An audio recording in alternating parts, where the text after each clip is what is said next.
បាទបើចន្ទីនេះអាយុក្នុងចន្លោះ6ទៅ7ឆ្នាំបាទចឹងគាត់បានបាញ់ជីថ្នាំខាងខ្ញុំបានម្ដងណា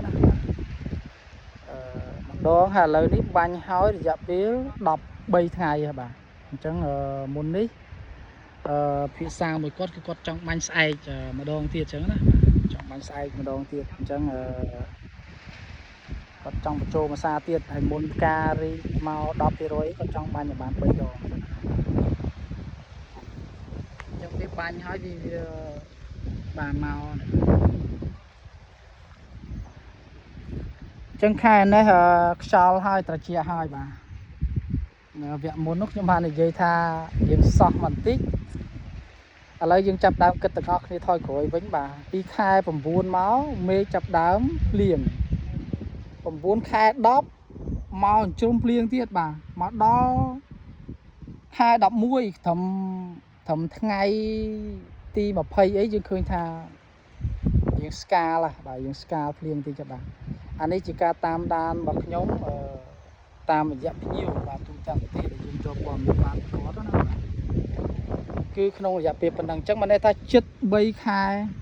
ពេញដែលមេឃចិញ្ជ្រុំអញ្ចឹងដូចជាច្រើនជាងឆ្នាំតែមិញត្រឹមតែ2ខែទេអញ្ចឹងណាបាទអញ្ចឹងកាលណាចន្ទទីជួបអាកាសធាតុមិនស្រួលបែបនេះវាធ្វើឲ្យការលូតលាស់វាអត់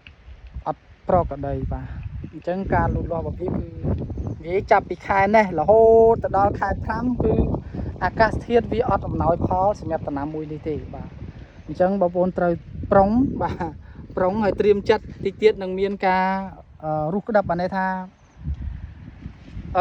ពាក់កណ្ដាលរដូវប្រាំងបាទខែ1ខែ2និងចុងរដូវប្រាំងខែ3ខែ4បាទនឹងមានការរុះក្តាប់ខ្លាំងសឹងតែទូទាំងប្រទេសតែម្ដងបាទអញ្ចឹងអ្វីដែលសំខាន់គឺយើងត្រូវផ្ដល់អាហារឲ្យវាបានគ្រប់គ្រាន់បាទដើម្បីកុំឲ្យភាពរុះក្តាប់ហ្នឹងណាបាទវាមានបាទត្រូវតែផ្ដល់អាហារឲ្យវាគ្រប់គ្រាន់បាទខ្ញុំមិញបានបញ្យល់គាត់ច្រើនដែរទៅទៅនឹងអាហារហ្នឹងបាទបើយើងមិនផ្ដល់អាហារឲ្យវាឲ្យបានគ្រប់គ្រាន់ទេបាទដូចក្នុងករណីដើមចន្ទីម្ដងដូចចឹងណាបាទវាមានស្លឹកច្រើនកាលណាស្លឹកច្រើនវាផ្ដល់អាហារវាអត់គ្រប់គ្រាន់វាត្រូវតែរុះក្តាប់ដូចគាត់និយាយរាល់ឆ្នាំហ្នឹងចឹងបាទអញ្ចឹងខ្ញុំបានបញ្យល់គាត់ឲ្យមកនេះបាញ់បានឃើញជាត្រួយចេញមកចេញមកផ្កានេះឃើញបាទគឺវាចេញមកអញ្ចឹងបងប្អូនណាពីព្រោះកាលណាវាស្ងួតបន្តិចហើយវារងសម្ពាធពីបរិយាកាសមកគឺវាចេញត្រួយមកផ្កាចេញត្រួយមកផ្កាតែម្ដងអញ្ចឹងណាបាទអញ្ចឹងចន្ទីនេះបើគាត់បាញ់បញ្ចូលឲ្យគ្រប់អ្វីដែលខ្ញុំប្រាប់គាត់បានតែ3ដងគឺលុយបាទដឹងតែលុយបាទពូបាញ់ម្ដងបានតែប៉ុណ្ណេះហើយគឺបាទដឹងលុយបាទ14ហាត់មកជុំនេះបងបាទ14ហាត់ពីព្រោះកាលណាយើងអត់បានផ្ដល់អាហារឲ្យវាគ្រប់គ្រាន់ទេយើងរំពឹងថានឹងបានផលខ្ពស់បាទរឿងរ៉ាវក្នុងโลกនេះវាជាក់លាក់ណាស់បងប្អូនកាលណាយើងសាងហេតុបែបណាវាបានផលបែបហ្នឹងបាទវាជាក់លាក់ណាស់វាអត់មានចេះតែតាមចិត្តយើងទេបងប្អូនបាទកាលណាយើងមិនផ្ដល់អាហារឲ្យវាបានគ្រប់គ្រាន់ទេហើយយើងរំពឹងថានឹងបានផលខ្ពស់អាហ្នឹងវាគ្រាន់តែជាការគិតរបស់យើងបាទអ្វីវាមានហេតុផលរបស់វាច្បាស់លាស់បាទដើម្បីឲ្យបានទិន្នផលខ្ពស់ទៅធ្វើឲ្យអាហារក្នុងដើមវាបើវាមានច្រើនកាលណាវាមានច្រើនពេលដែលវាជួបបំរែបំរួលអាកាសធាតុមកហ្នឹងគឺវាអាចយកអាហារក្នុងហ្នឹងវាទៅទប់បាទអញ្ចឹងអាចនឹងពាក់កណ្ដាលខែ12ខែ1ខែ2ខែ3បាទបានន័យថាចន្លោះពីខែ1ដល់ចូលឆ្នាំប្រហែលជាយើងអាចជួប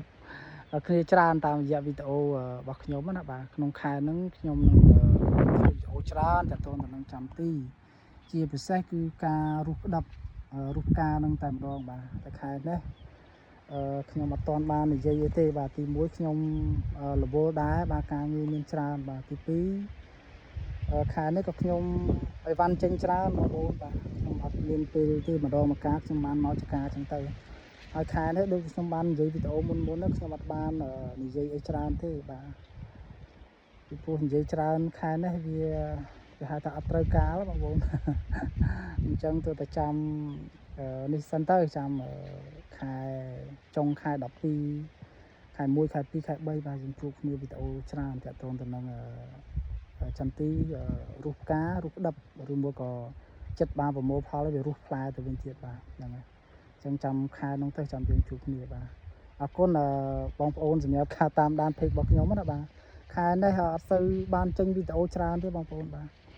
ខ្ញុំដឹងថាมันចេញទេហើយផែនការរបស់ខ្ញុំខែនេះក៏ខ្ញុំអត់ចេញវីដេអូច្រើនដែរបាទតែខែ1ខែ2ខែ3ខែ4បាទបងប្អូនដឹងតែមួយថ្ងៃណា